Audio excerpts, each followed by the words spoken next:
আসসালামু আলাইকুম বন্ধুরা, আমরা অনেক দুঃখ বিষয় আমাদের একটা কথা বলো। বাংলাদেশে ৬৪ জেলার মধ্যে আমাদের নওগাঁ জেলাতে একটা দুর্ঘটনা ঘটছে। সেইটা হলো বাংলাদেশের মধ্যে ৬৪ জেলার মধ্যে আমাদের নওগাঁ জেলা বন্ধু মিতালি এবং পদ্মা সমিতি রয়েছিল। গরিব বড়লোক ধনী কোটিপতি সবাই টাকা জমা রাখে। ৫, ১০, ১৫, ৫০ লাখ পর্যন্ত টাকা জমা রাখছে, অনেকে ১ কোটি টাকা পর্যন্ত জমা রাখছে।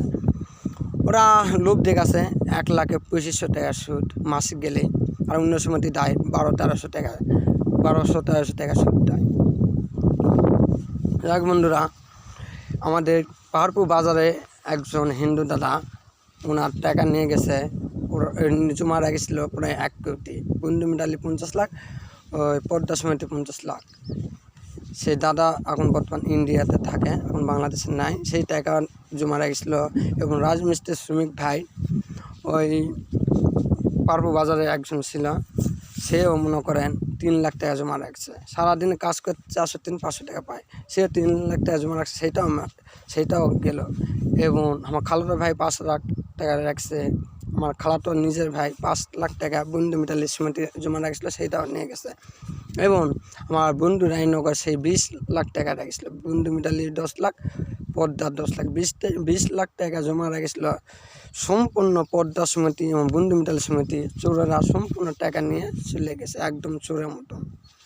যাক বন্ধুরা, বন্ধু মিতালি এবং পদ্মা সমিতির মালিকের বিষয়ে আমি কথা বলি। পদ্মা সমিতি ও বন্ধু মিতালি সমিতি যাই মালিক, ওরা হচ্ছে আসলে খাঙ্কি ম্যাগি পরিবার, না হয়তো সুপারের পরিবার, না হয়তো কুল্লি মাদাসুর। ওরা না হলে এইভাবে সাধারণ মানুষের টাকা নিয়ে চলে যায়। ওই লটির বাচ্চারা যেন মরে যাওয়ার সময় হাত পাও এমন প্রতিবন্ধী হয় বা প্যারালাইজ নয় বা ক্যান্সার হয় যেন মরে, সেই যেন মরে যাওয়ার সময় এক মুঠ ভাতও এবং পানি অজটা যেন না জানে।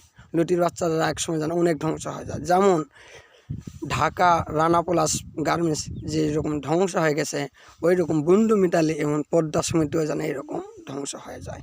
এইটাই আমরা দোয়া করি, সবাই আমরা এই দোয়া করি। এই ভিডিওটি কার ভালো লাগবে কার খারাপ লাগবে, যার টাকা মার গেছে তার অবশ্যই ভালো লাগবে। ওই লটির বাচ্চা বন্ধু মিতালি এবং পদ্মা সমিতি মালিক ওরা আচরলি নয় খ্যাঙ্গি ম্যাঙ্গে, রাস্তায় যদি ন্যাংটা হয় পিটলো রাগ ফুরাবে না। এত মানুষের টাকা লুটপাট করে নিয়ে চোরের মতন চলে গেছে। যাই হোক বন্ধুরা, কোনো জেলায় এবং বাংলাদেশে এবং দেশের বাইরে কোনো জেলায় যদি এইরকম সমিতি থাকে, আমার কমেন্ট বক্সে অবশ্যই জানাবেন। আপনাদের সবাই সতর্ক করে দেই যে সমিতি লাখে বেশি দিবে, ২৫০০-৩,০০০ টাকা দেবে, সেই সমিতির টাকা জমা রাখবে না। দেখবেন ওই সমিতি ভবিষ্যতে চলে যাবে। যে সমিতি ১২০০, ১৩০০, ১৪০০ টাকা লাখে মাসে যে লাভ দিবে, সেই সমিতি রাখবেন, দেখবেন ওই টাকা স্থানে থাকবে, কোনো দিন মার যাবে না। যাক বন্ধুরা, ওই মাদা সরকার কী গাল দেওয়ার কী করবো। আমি যদি হাতের মধ্যে পেতাম না, সবাই মিলে মারতাম।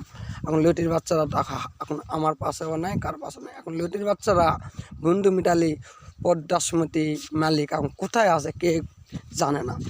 এখন সবাই আমরা শুধু গালি দেয় আর অভিশাপ দিই। লটির বাচ্চারা যেন অনেক কষ্ট হয়ে মরে। লটির বাচ্চা বন্ধু মিতালি এবং পদ্মা সমিতি এই উদ্দেশ্যেই শুধু গেলাসি, অন্য কারণে আমি গালি দিচ্ছি না, দিচ্ছে শুধু বন্ধু মিতালি সমিতির মালিক এবং পদ্মা সমিতির মালিক, এরকম শুধু আমি গালি দিচ্ছি। ভাই আপনার কোনো মেন্টালি বানি না। এই জন্য যে আমি লটির বাচ্চারা অনেক মানুষ গরিব ধনী অনেক মানুষের টাকা নিয়ে চোরের মতন চলে গেছে। আমার ভিডিওতে যদি ভালো লাগে একটা লাইক দিন, আর কোথাতেই কোনো মাঝে যদি ভুল হয়ে থাকে, সাধারণ মানুষ যার টাকা লস গেছে তারা আমাদের নিজ ভাই বোনকে করে ক্ষমাকে দেবেন। তাহলে আপনারা সবাই ভালো থাকেন, সুন্দর থাকেন, সুস্থ থাকেন। আমার চ্যানেলের কথা, লাইকের কথা এবং শেয়ারের কথা অবশ্যই মনে রাখবেন। বন্ধুরা আপনারা সবাই অবশ্যই ভালো রাখবেন, আর আমার অবশ্যই সাপোর্ট নেবেন।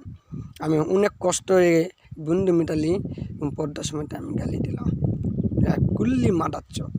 এরা আসলে খ্যাঙ্কি ম্যাঙ্কি, এর বাপ মা কোনো পরিচয় নাই। এই পদ্মা সমিতি এবং বন্ধু মিতালি সমিতির মালিক লটির বাচ্চা। আপনারা সবাই ভালো থাকেন। আসসালামু আলাইকুম।